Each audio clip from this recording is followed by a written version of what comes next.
saya Bagas Satria Wicaksono, NIM A11 2022 14497 dari Universitas Dianuswantoro, Matkul Mesin Learning atau Pembelajaran Mesin.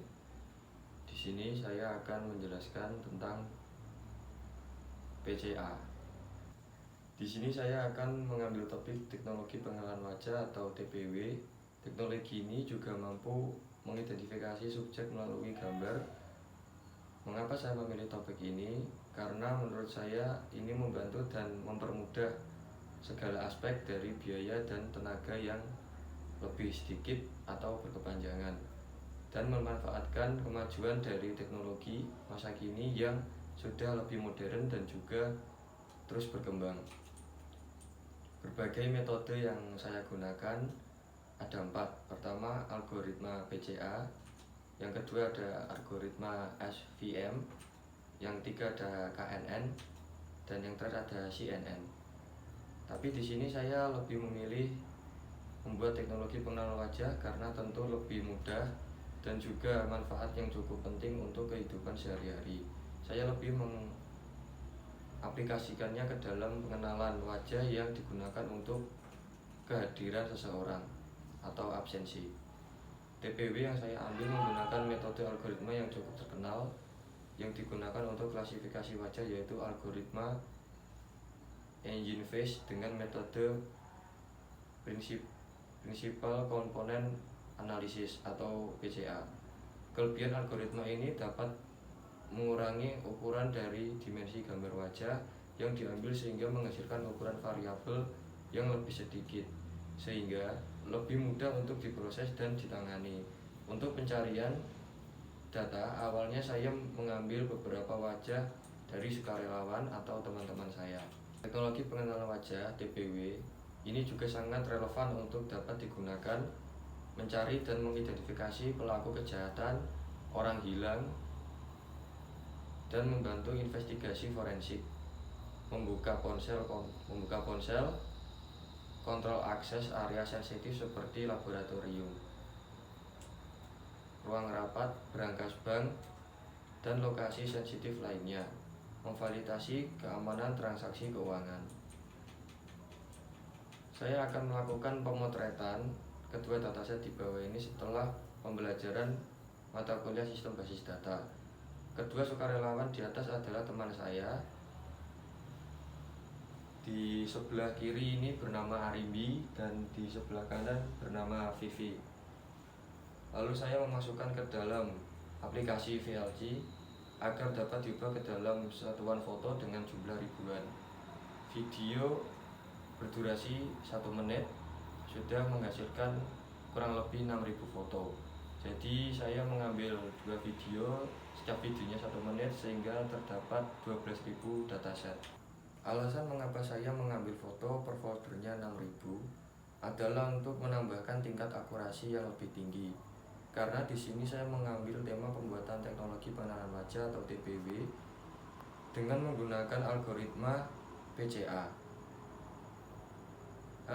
Dalam pengambilan dataset yang banyak ini juga menentukan dan sangat berpengaruh dalam menentukan hasil akurasi seperti yang saya ucapkan tadi.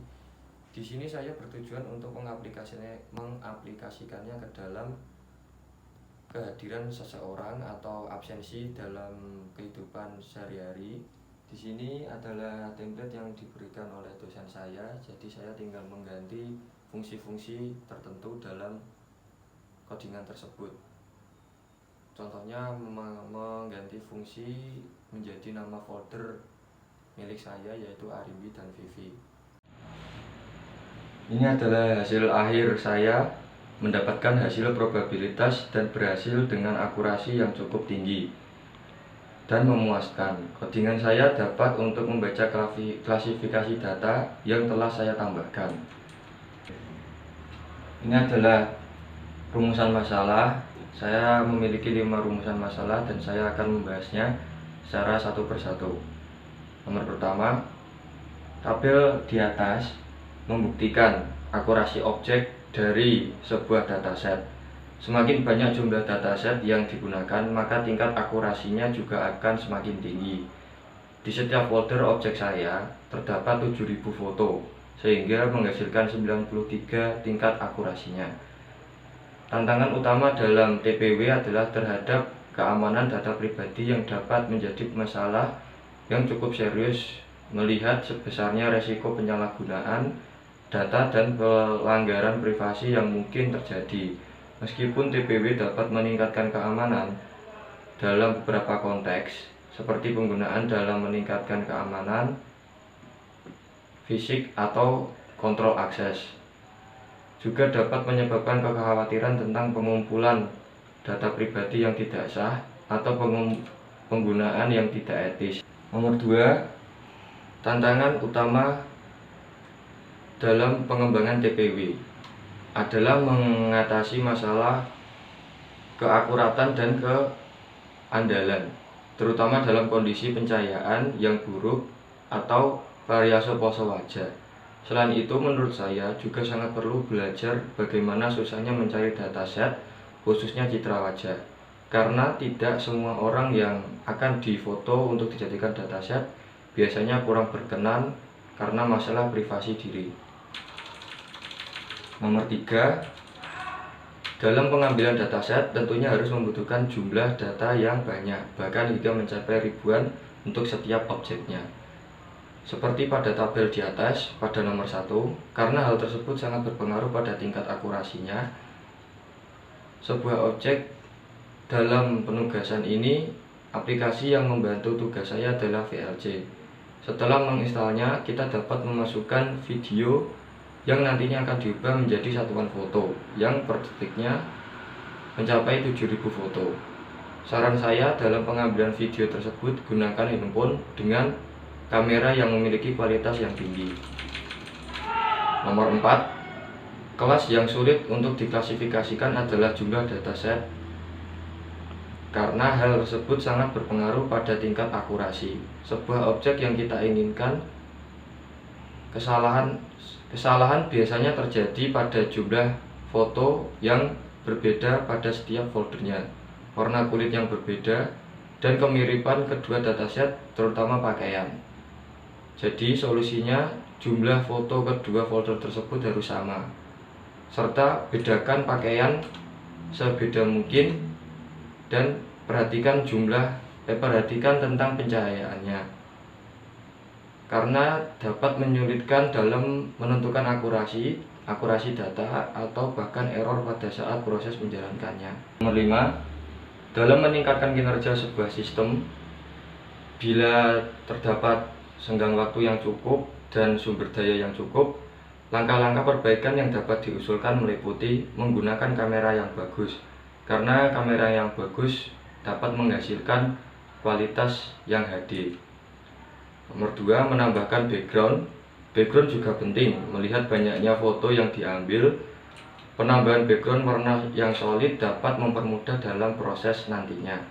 Nomor 3, pengambilan cahaya yang cukup seperti yang tadi saya sampaikan. Terkadang ada beberapa foto yang memiliki kekurangan dalam pencahayaan karena warna kulit setiap orang berbeda-beda, dan membantu membedakan jika terdapat objek-objek yang memiliki beberapa kesamaan antara objek satu dan objek yang kedua. Yang terakhir, pengambilan dataset. Jumlah dataset yang banyak juga dapat berpengaruh, apalagi di sini kita membuat tentang absensi yang proses dasarnya mengenali wajah seseorang. Jadi jika ada waktu yang cukup, tambahkan saja datasetnya agar mudah dikenali.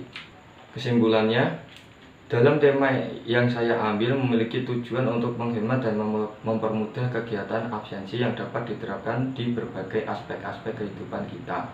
Dengan tugas ini, saya juga belajar berbagai macam hal, seperti susahnya mencari dataset, tahap-tahap proses yang harus dilakukan, serta mencari dari berbagai macam sumber yang juga dapat menambah banyak wawasan tentang fungsi pembelajaran mesin. Satu catatan penting yang saya ambil dalam penugasan ini, bisa membantu dan juga bisa membahayakan, karena tema tugas yang saya ambil mengenai pengenalan citra wajah, yang dimana merupakan privasi seseorang.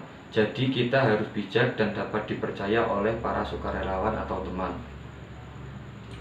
Di sini saya mengambil dari 2 referensi.